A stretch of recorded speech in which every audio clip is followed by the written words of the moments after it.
साकेत बिहारी जी, दलजीत सिंह चिक्कू जी, शकुंतला खटीक जी, हमारे कैंडिडेट्स रोहित बोरा जी, शोभा रानी जी, संजय जाटव जी, प्रशांत परमार जी, स्टेज पे कांग्रेस पार्टी के सब वरिष्ठ नेता, हमारे प्यारे कार्यकर्ता, भाइयों और बहनों, प्रेस के हमारे मित्रों, आप सबका यहां बहुत बहुत स्वागत, नमस्कार।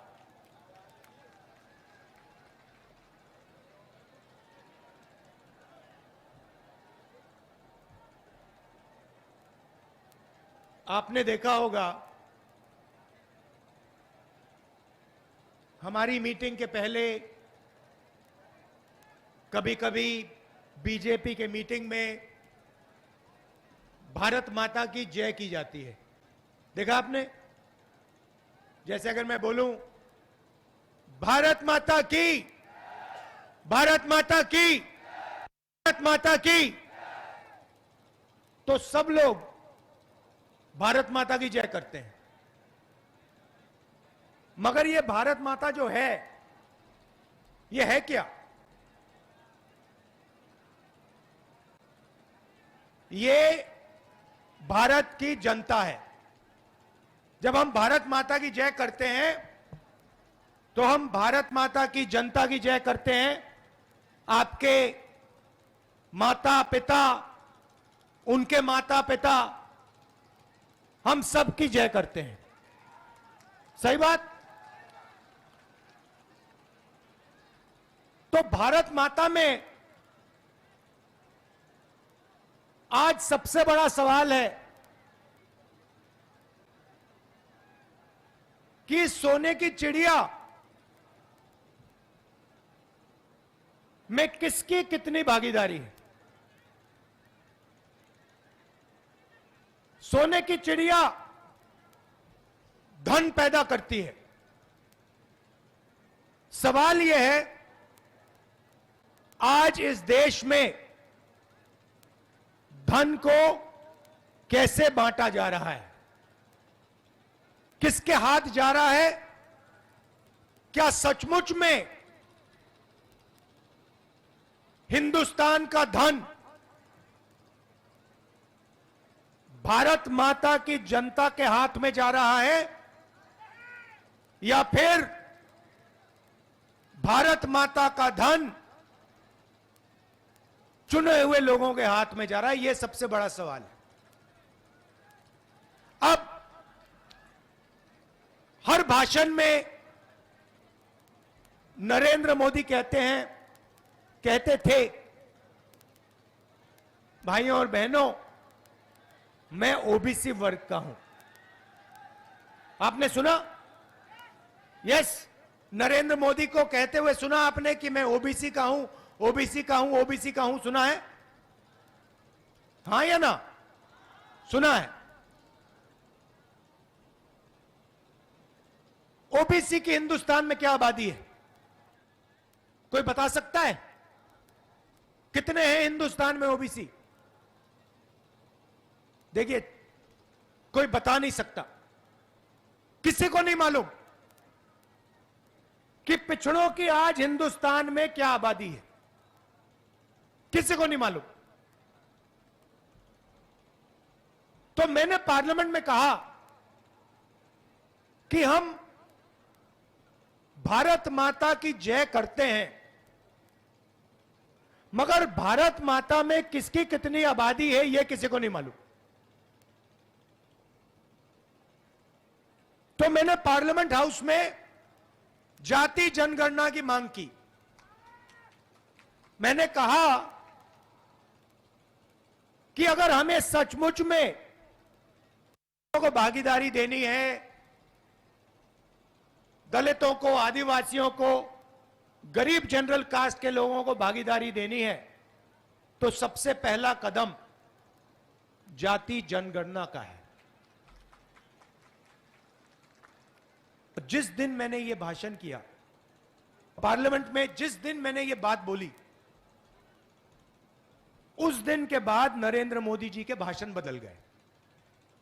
पहले कहते थे मैं ओबीसी हूं।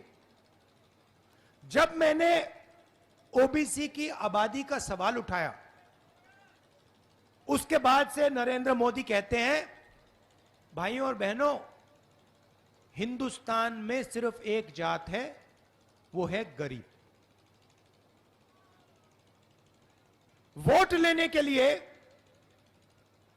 नरेंद्र मोदी ओबीसी, मगर जब ओबीसी को भागीदारी देने का सवाल आया,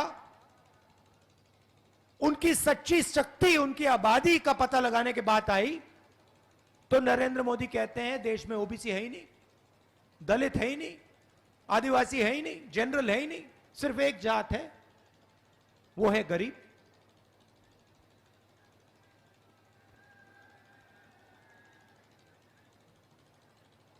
भाइयों और बहनों, जाति जनगणना से क्या होगा मैं आपको बताता हूं। हिंदुस्तान को एमपी एमएलए नहीं चलाते हैं। अगर आप सोचते हो कि हिंदुस्तान को एमपी और एमएलए चलाते हैं, गलतफहमी में हो। किसी भी बच्चे से पूछ लो, 10 साल के बच्चे से पूछ लो क्या करना चाहते हो, सारे के सारे कहते हैं हम आईएएस में जाना चाहते हैं। फिर उससे पूछो क्यों जाना चाहते हो, कहते हैं आईएएस के अफसर देश को चलाते हैं। 90 अफसर हिंदुस्तान की सरकार को चलाते हैं। Secretary to government of India, cabinet secretary, ये 90 लोग नरेंद्र मोदी के साथ मिलकर देश को चलाते हैं। बजट का पैसा कहां जाएगा? स्वास्थ्य में जाएगा, शिक्षा में जाएगा, देश की रक्षा में जाएगा। सारे के सारे निर्णय ये 90 लोग लेते हैं। राजस्थान की सरकार को कितना मिलेगा, जीएसटी कितनी लगेगी, सारे के सारे निर्णय ये 90 लोग लेते हैं। मैंने पार्लियामेंट में सवाल पूछा कि अगर आप कहते हो कि पिछड़ों की भागीदारी है, तो मुझे यह बता दो कि 90 में से पिछड़े वर्ग के कितने आईएएस अफसर हैं? बीजेपी ने जवाब नहीं दिया, नरेंद्र मोदी ने जवाब नहीं दिया। मैं आपको बताता हूं, पिछड़ों की आबादी 50% और 90 में से 3 अफसर पिछड़े वर्ग के, 1 अफसर आदिवासी, 3 अफसर दलित। और अगर हिंदुस्तान की सरकार 100 रुपए खर्च करती है, तो पिछड़े वर्ग के अफसर 5 रुपया का निर्णय लेते हैं। मतलब आज पिछड़ों की आबादी तकरीबन 50% और पिछड़ों की हिस्सेदारी 5% से कम। और फिर नरेंद्र मोदी आपसे कहते हैं कि भैया पिछड़ों की सरकार चल रही है। कौन सी पिछड़ों की सरकार? अगर पिछड़ों की सरकार होती तो कम से कम 45 अफसर, 90 में से 45 मतलब 50% ओबीसी वर्ग के होते। यह हिंदुस्तान के सामने सबसे बड़ा सवाल है। थोड़ी सी मैं इनकी योजनाओं के बारे में कह देता हूं। फसल बीमा योजना देखिए, 35,000 करोड़ रुपया फसल बीमा योजना में जाता है। कहां से आता है? जीएसटी से आता है। आपने ये गुलाबी शर्ट पहनी हुई है, जितनी जीएसटी आपने इस शर्ट के लिए दी, उतनी ही जीएसटी अदानी इस शर्ट के लिए देगा। अगर आप 1 लीटर पेट्रोल खरीदते हो, जितना पैसा आप जीएसटी में 1 लीटर पेट्रोल के लिए दोगे, यहां गरीब से गरीब व्यक्ति जितना आप दोगे, उतना ही पैसा अदानी की जेब से निकलेगा। तो जीएसटी कहां से आती है? जीएसटी गरीब जनरल कास्ट के लोगों से आती है, ओबीसी वर्ग के लोगों से आती है, दलितों की जेब से आती है, आदिवासियों की जेब से आती है। तो आपके जेब में से पैसा निकाला 35,000 करोड़ रुपया, 20,000 करोड़ रुपया दिल्ली की सरकार ने रखा, 10,000 करोड़ रुपया स्टेट की सरकार डालती है और 5,000 करोड़ रुपया हमारा किसान डालता है, हो गए 35,000 रुपए। नरेंद्र मोदी ने 35,000 करोड़ रुपया जीएसटी का पैसा, आपका पैसा, आपकी जेब का पैसा 16 कंपनियों को पकड़ा दिया। 16 कंपनी में मैंने चेक किया, आपको एक ओबीसी वर्ग का व्यक्ति नहीं मिलेगा, एक दलित नहीं मिलेगा, एक आदिवासी नहीं मिलेगा, एक गरीब जनरल कास्ट का व्यक्ति नहीं मिलेगा।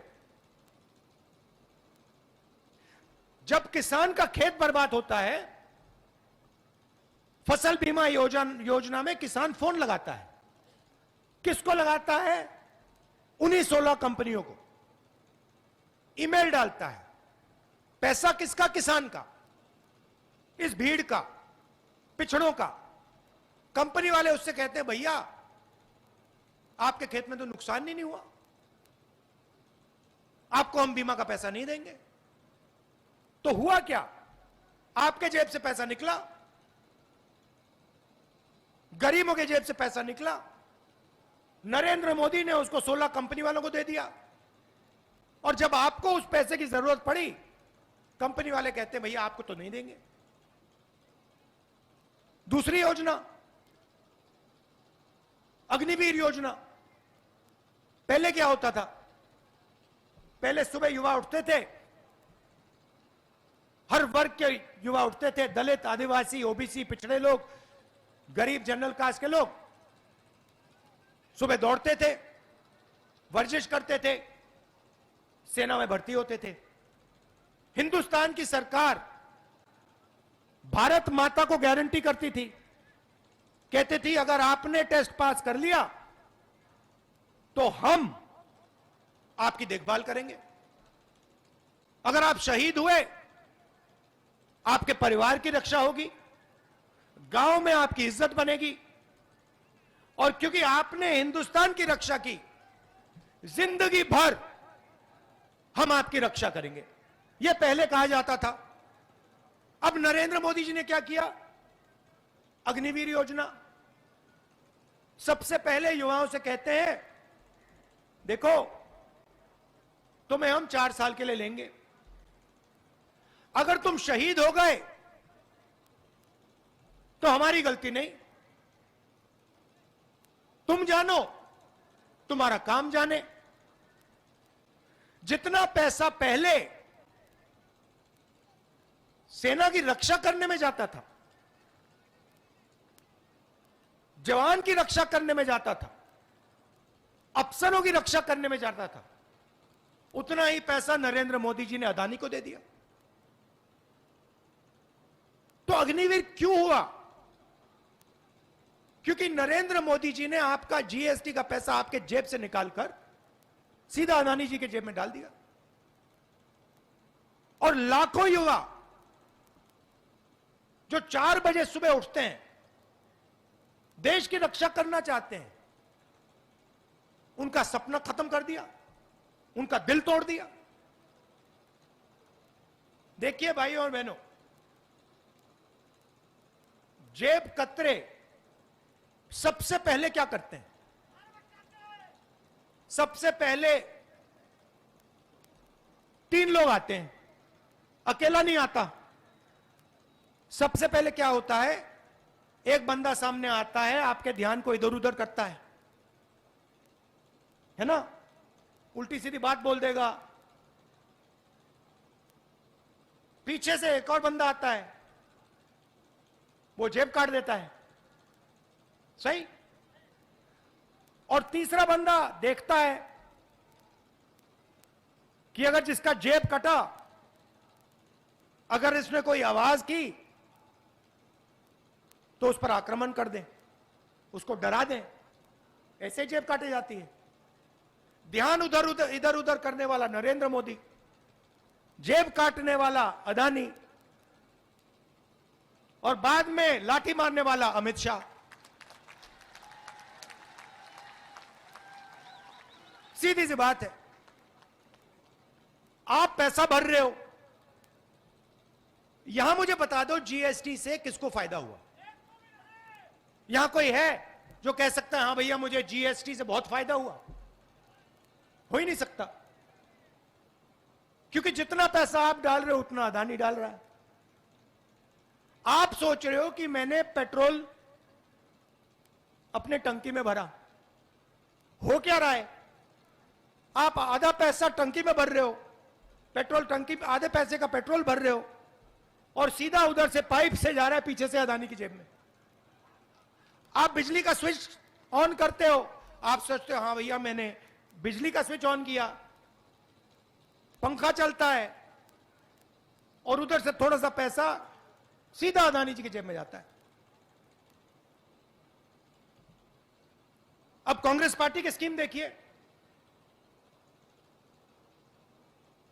7 गारंटी है। आप मुझे बता दो इनमें से अदानी की जेब में कितना पैसा जा रहा है, कहां जा रहा है? सबसे पहले इस भीड़ में जो भी बीमार होता है, चाहे कैंसर हो जाए, दिल का दौरा पड़ जाए, हड्डी टूट जाए, सब लोगों को 25 लाख रुपए तक हम फ्री इलाज कराते हैं। नहीं अभी बोल रहा हूं, 25 लाख तक राजस्थान में फ्री में इलाज होता है। सही, चुनाव के बाद वो 50 लाख हो जाएगा। आप सोचिए 50 लाख रुपए का इलाज राजस्थान के हर व्यक्ति के लिए कांग्रेस पार्टी की सरकार करती है। इसमें से 1 रुपया अदानी जी के जेब में नहीं जाता। नरेंद्र मोदी जी कहते थे, यूपीए के समय कहते थे, भाई और बहनों 400 रुपए का सिलेंडर हो गया। आज कितने का है? 1200 रुपए का है। 1200 रुपए का सिलेंडर हो गया। नरेंद्र मोदी एक शब्द नहीं कहते। के बाद कांग्रेस पार्टी सबके सिलेंडर 500 रुपए का कर देगी। अदानी की जेब में कितना पैसा गया? 0। स्वास्थ्य योजना में 0। हर महिला, घर में एक महिला को कांग्रेस पार्टी सीधा बैंक अकाउंट में साल के 10,000 रुपए डाल देगी। अदानी को कितना पैसा गया? 0।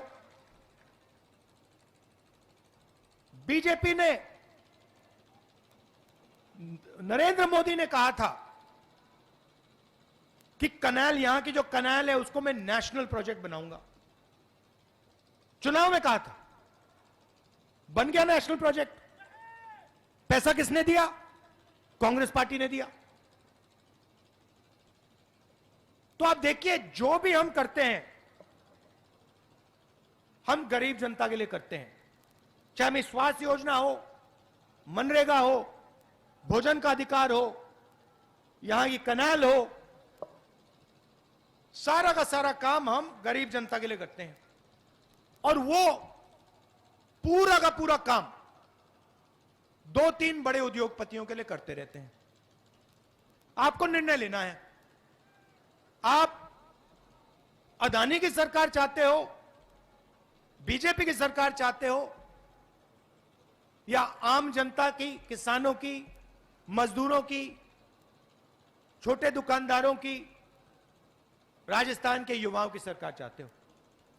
अगर आपने बीजेपी चुनी तो मैं आपको एक बात बता देता हूं, ना आपकी कनाल बनेगी, ना आपको स्वास्थ्य का पैसा मिलेगा, ना 500 रुपए का सिलेंडर मिलेगा, ना महिलाओं के बैंक अकाउंट में 10,000 रुपए जाएगा। अंग्रेजी स्कूल जो हमने खोले हैं सारे के सारे बंद हो जाएंगे। बीजेपी के नेता हर भाषण में कहते हैं हिंदी सीखो, अंग्रेजी मत सीखो। आप उनके बच्चों से पूछो, अमित शाह से पूछो कि भैया आप बताओ, आप हमें कहते हो कि हमें अंग्रेजी नहीं सीखनी चाहिए, आपके बच्चे किस स्कूल में पढ़ते हैं? सारे के सारे आपको बताएंगे हमारे बच्चे तो इंग्लिश मीडियम में पढ़ते हैं।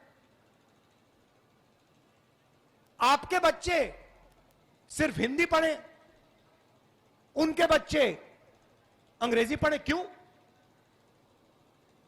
क्योंकि वो नहीं चाहते कि सबसे अच्छी नौकरियां आप लोग ले जाओ। मैं ये नहीं कह रहा कि हिंदी नहीं पढ़नी, जितनी हिंदी पढ़नी है पढ़ो, युवाओं से कह रहा हूं जितनी हिंदी पढ़नी है पढ़ो, मगर एक बात याद रखो, राजस्थान में, मध्य प्रदेश में, दिल्ली में काम करना है, हिंदी चलेगी। वहां पे किसी से बात करनी है, हिंदी चलेगी। मगर कॉल सेंटर में काम करना हो, इंटरनेट का काम करना हो, किसी बड़ी कंपनी में काम करना हो, विदेशी टूरिस्ट से बात करनी हो, हिंदी नहीं चलेगी, अंग्रेजी की जरूरत है। सीधी सी बात है। तो मेरा कहना है, किसान के बेटों को, बेटियों को, मजदूर के बच्चों को, छोटे दुकानदार के बच्चों को बड़ा से बड़ा सपना देखना चाहिए। आप पायलट बनना चाहते हो, यहां से अमेरिका हवाई जहाज में जाना चाहते हो, सपना पूरा होना चाहिए। ये चाहते हैं कि दो हिंदुस्तान बने। अपने भाषण में कहते हैं भारत माता की जय। मैंने शुरुआत में कहा भारत माता है कौन? भारत माता किसान है, भारत माता मजदूर हैं, भारत माता युवा हैं, हमारी माताएं बहनें हैं, पिछड़े वर्ग के लोग हैं, गरीब जनरल कास्ट के लोग हैं, दलित हैं, आदिवासी हैं। आप भारत माता की जय करते रहते हो और फिर अदानी के लिए काम करते हो। हम जाति जनगणना की बात करते हैं, आप देश को कहते हो कि भैया देश में तो जाति नहीं है, एक ही जात है, वो है गरीब। मैंने मन बना लिया है, और मैं नरेंद्र मोदी नहीं हूं कि मैं आपको 15 लाख रुपए वाला झूठा वायदा करूं, मुझे नहीं पड़ता। मैं, वो अदानी जी की जय करते हैं, मैं भारत माता की जय करता हूं। मेरे लिए भारत माता कौन है मैं बता देता हूं। मेरे लिए भारत माता हिंदुस्तान के गरीब लोग,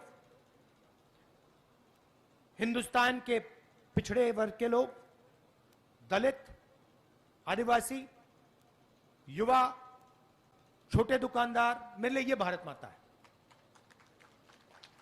और मैंने मन बना लिया है कि राजस्थान में हमारी सरकार आएगी, पहला काम राजस्थान में जाति जनगणना करने का होगा। और जैसे ही दिल्ली में हमारी सरकार आएगी,